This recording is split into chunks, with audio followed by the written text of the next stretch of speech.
Hello everybody, welcome to my channel Thief of Cookies. My name is Erin and today I am doing a painting of some Pokemon in honor of Pokemon Sun and Moon coming out today, actually. It came out while I was painting this, so I got to play it a little bit while I was waiting for some of the paint to dry sometimes. So that was pretty fun. So I just started off with just a basic sketch of what I was thinking, with the figures covered by some masking fluid. I just had regular Winsor & Newton masking fluid that I picked up at the craft store once upon a time. And so this is actually my first time really using it. I've kind of done a couple little tests with it before, but not on any large scale. And so it was really interesting using it for an actual painting this time. Definitely convenient. I did a test of it before doing this painting, just a smaller scale little mini painting doodle.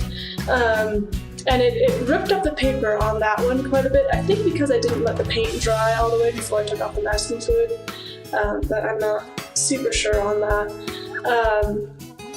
But yeah, so it actually worked pretty well in this painting, which I wasn't really expecting, and it was really convenient, and 10 out of 10. Will do again, for sure, next time I do watercolor, which I'll probably be doing some more of the starters from Pokemon Sun and Moon, because, I mean, why do one set of starters when you can do them all, right? So, yeah. Yeah, so I'm just using some watercolors that I have, that I've gotten over the years. I have a set of 36 colors of the International Arrivals, I think is the brand of it. The Lil Pods is what they call it. You can get it on Amazon for like $15, I think, for the whole set of 36. And then I have some watercolors that I got on clearance like 7 or 8 years ago. Niji is the brand.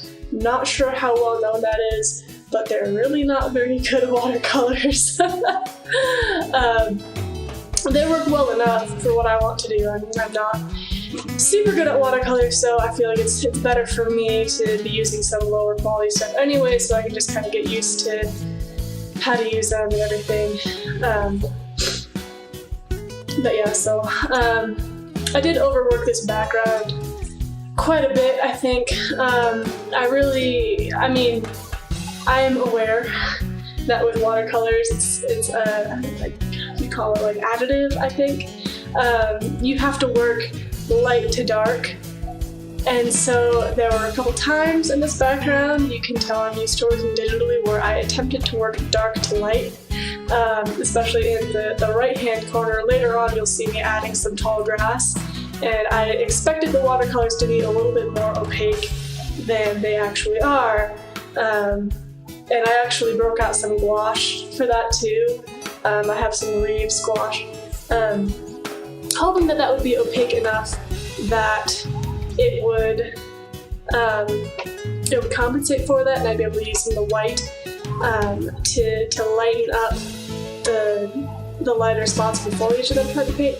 Anyway, moral of the story is that I need to learn how to paint foliage.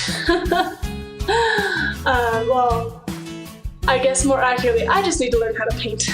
So yeah, the background, I mean, it's not that bad, but I did overwork it quite a bit, where I really should have just let the white of the paper show through and just let that be my light instead of trying to work dark to light in watercolors. It just doesn't work, guys. And now you can see that. And if any of you were planning on trying to work dark to light with watercolors, now you can say to yourself, hey, Erin did that and it did not work, so I'm not going to do that, so hooray.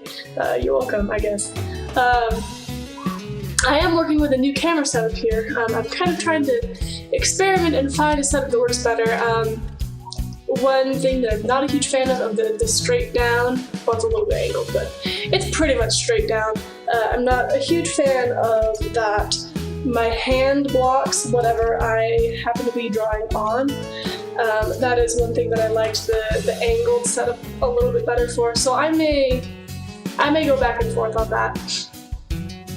Actually, what I should do is I should do a mix of both, really, but I only have one camera, and it's a little bit difficult to stop filming in the middle of painting and readjusting angle and everything for me still. So anyway, that's besides the point.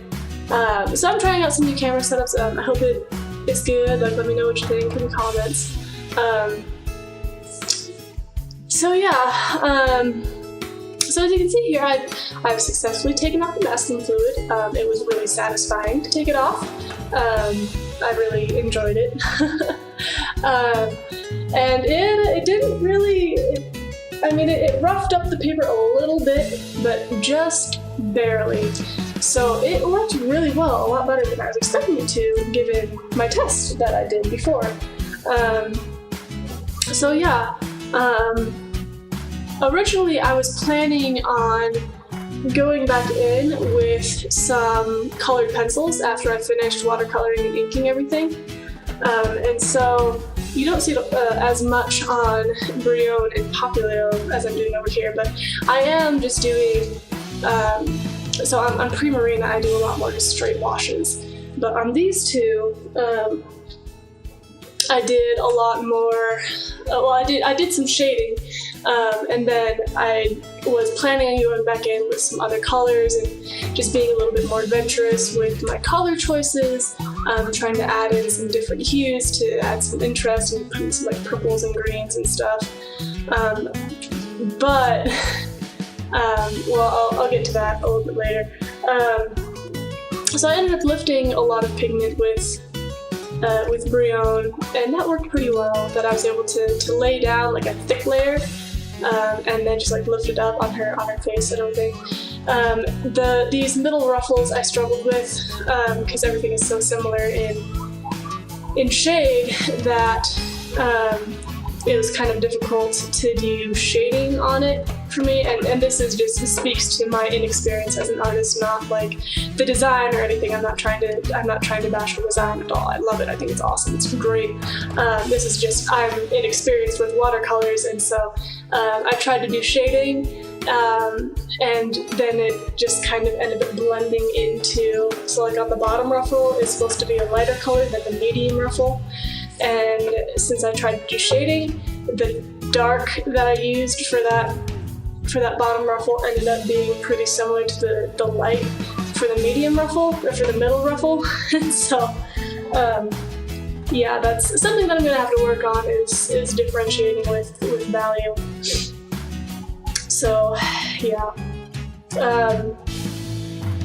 as I said, I do want to be a little bit more adventurous with the shading in the future. I did go in after everything was all inked and watercolored and everything. Off camera, I did a little test on Brion's like crown and ruffles and stuff, because those as you'll see in a little bit here, I painted pretty much just with a straight wash of just this periwinkle color. And so I went back in with some colored pencils, intending to add a little bit more and kind of layer a little bit more. And also, I'm going to pause for a second. This is really satisfying, taking off the masking fluid from Pre-Marina right here. Yeah! That was really fun to do. I liked that. Anyway, so I did intend to go in with some more colored pencils, and I did. So I did a test after I stopped filming, just a little bit on her crown and everything. First off, smudged a little bit of ink, super sad about that, but it turns out that it feels like, I don't know, colored pencil on this watercolor paper that has this watercolor on it. I don't have a whole lot of experience with other watercolor papers and brands, but I assume it's very similar. It feels like Satan's fingernails against like concrete that's got like dog crap on it, and it's this awful scratchy, dry feeling, and I really have a tough time with dry media because of that.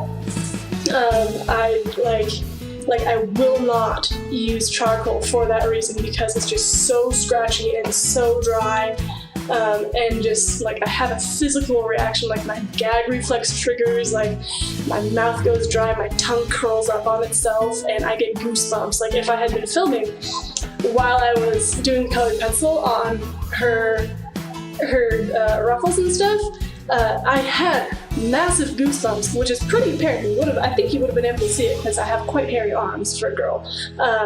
And so, yeah, it's just really obvious that, I just really hate it. Cannot stand it. Huge props to those of you who can use dry media and use it well. That's also a reason why I use colored pencil to sketch instead of like a regular graphite, because it's just too scratchy for me and I'm just too much of a wimp. I just can't handle it. Like, it's just gross. I don't know how you do it. So yeah, that was my experience. So I finished with that one color, but immediately afterwards I was like, no, I'm not. I'm just gonna let it be a straight flat color. I don't care. Like, I can't go in and do that again. I just physically cannot. So I did not. So it's a little bit flatter than I had intended. Sorry about that. Now, as I'm inking here, I tested out several different pens. I was expecting to use my favorite brush pen, actually. And the paper is too toothy, and my brush pen does not have enough flow to be able to produce a nice smooth line. So I went in with a regular fine liner and I just like fixed up my really dry line a little bit. So it's kind of sad that I wasn't able to use my favorite brush pen on this. Sorry, that was my guinea pigs, you probably heard that. They're having a little bit of a fight, but they're okay now. They've got used to cuddling. Anyway, that was a tangent. So, brush pens. So I figured out that what is really good with this paper is my least favorite brush pen, which is the Pentel Pocket brush pen.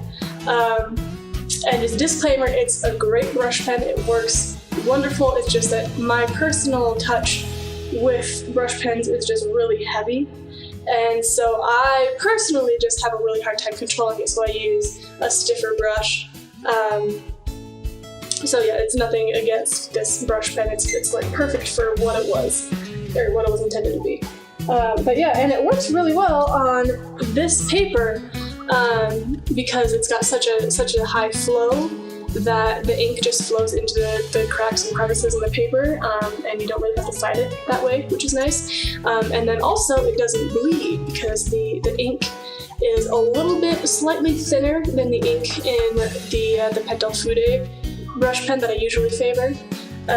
So that was really cool to be able to use this brush pen and have it turn out like I was hoping it would.